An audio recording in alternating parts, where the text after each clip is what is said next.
வணக்கம். நீங்கள் நாட்குறிப்பு எழுதும் பழக்கமுடையவரா?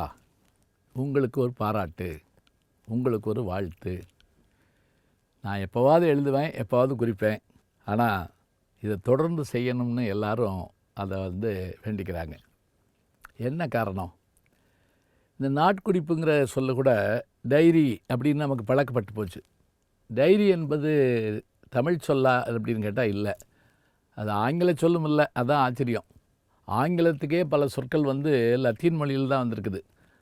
அது டைஸ் என்கின்ற லத்தீன் சொல்லிருந்து வந்திருக்குது. டைஸ் என்றால் நாள்னு அர்த்தம். அந்த நாட்குறிப்புங்கிறதுக்கு லத்தீனில் டைரியம் என்று சொல்லு. அதைத்தான் நம்ம என்ன பண்ணுறோம்னா ஆங்கிலத்தில் டைரின்னு ஆக்கிடுறோம். டைரி எழுதுகிற வழக்கம் உண்டா அப்படின்னு கேட்குறோம். இப்போ இந்த சொல்லு பேரெல்லாம் தெரிஞ்சுக்கிட்டோம். நாட்குறிப்பினுடைய பயன் என்ன அப்படின்னு பார்த்திங்கன்னா, இது வரலாறுங்க. வரலாறு மட்டும் இல்லை, அது எத்தனையோ வகையில் நமக்கு பயன்படுது. உதாரணமாக கவிஞர் வெண்ணிலா முருகேஷ் அவர்களுடைய அகனி பதிப்பகம் பாண்டிச்சேரியுடைய துபாஷாக இருந்த ஆனந்தரங்கம் பிள்ளையினுடைய டைரி குறிப்பை சமீபத்திலே வெளியிட்டிருக்கிறார்கள். அவர் எழுதிய அந்த நாட்குறிப்புகள் ஏறத்தாழ தன் வாழ்நாளில் பெரும்பகுதியை அவ்வளவையும் பதிவு செய்திருக்கிறார்.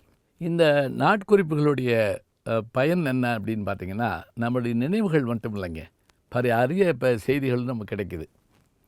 ஒன்றும் இல்லை, இந்த 2 நாளைக்கு முதல்ல தினமணி பேப்பரில் வாதுலன்னு ஒரு மூத்த எழுத்தாளர் எழுதுகிற போது அடிக்கடி எழுதுவார். அதில் நாட்குறிப்பு பற்றி அவர் குறிப்பிட்றப்ப சொல்கிறாரு, பழைய டைரிகள் எல்லாம் வச்சுருக்கிறதுல என்ன பயன்பாடுன்னு கேட்டிங்கன்னா, இப்போ நம்ம கண்ணை செக் பண்ண போகிறோம்னு வச்சுக்கோங்களேன், என்றைக்கு போனோம் அப்படின்னு எழுதி வச்சா அந்த நாளை கணக்கு வச்சுக்கிட்டு அப்போ என்ன நம்ம லென்ஸ் போட்டிருந்தோம்னு பார்த்துட்டோம்னா இப்போ அதை எடுத்து பார்க்க ஈஸியாக இருக்குமா. நீங்கள் நகரத்தார் வீடுகளில் நான் பார்த்துருக்கேன், 3 தலைமுறைக்கான நாட்குறிப்பு வச்சுருப்பாங்க. அதாவது நான் ஒரு வீட்டில் பார்த்தேங்க, வீடு வெள்ளை அடிக்கிறதுக்கு எவ்வளோ ரூபா, எவ்வளவு காசு, எவ்வளவு அணா கொடுத்தோம், அவங்களுக்கு என்ன செஞ்சோம் அப்படிங்கிறத குறிப்பிட்டிருக்காங்க. அதாவது இத்தனை அடி நீளம், இத்தனை அடி அகலத்துக்கு இவ்வளவு சுண்ணாம்பு வாங்கினது, இவ்வளவு கூலி கொடுத்ததுன்னு.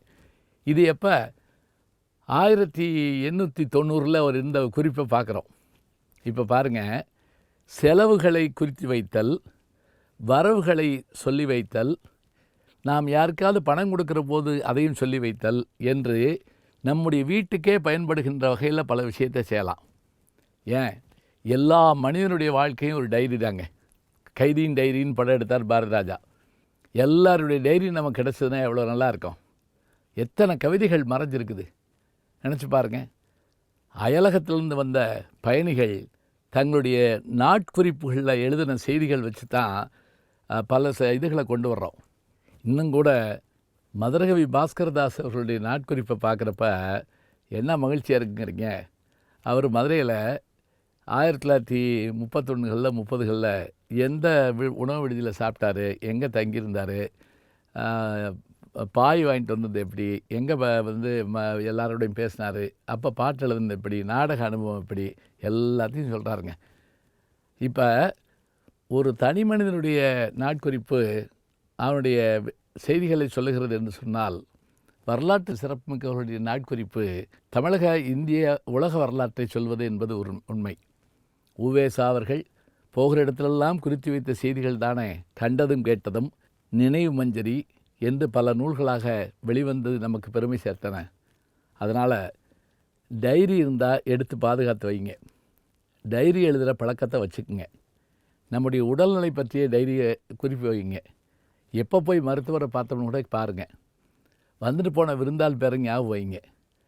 நாம் படித்த பள்ளிக்கூட ஆசிரியருடைய பேரை நினைவு வச்சுக்குங்க. பார்த்த முதல் படமாக, பார்த்த முதல் புத்தகமாக, என்று பயணித்த முதலிடமாக என்று நீங்கள் எல்லாவற்றையும் சொல்லிக்கிட்டே வாங்க. அந்த டைரி என்பது ஒரு பொக்கிஷம். நாட்குறிப்பு என்கின்ற பொக்கிஷத்தை தேடி பாருங்கள், படித்து பாருங்கள், மகிழுங்கள். நல்ல செய்திகளை நாளும் சிந்திப்போம். நாளை சந்திப்போம்.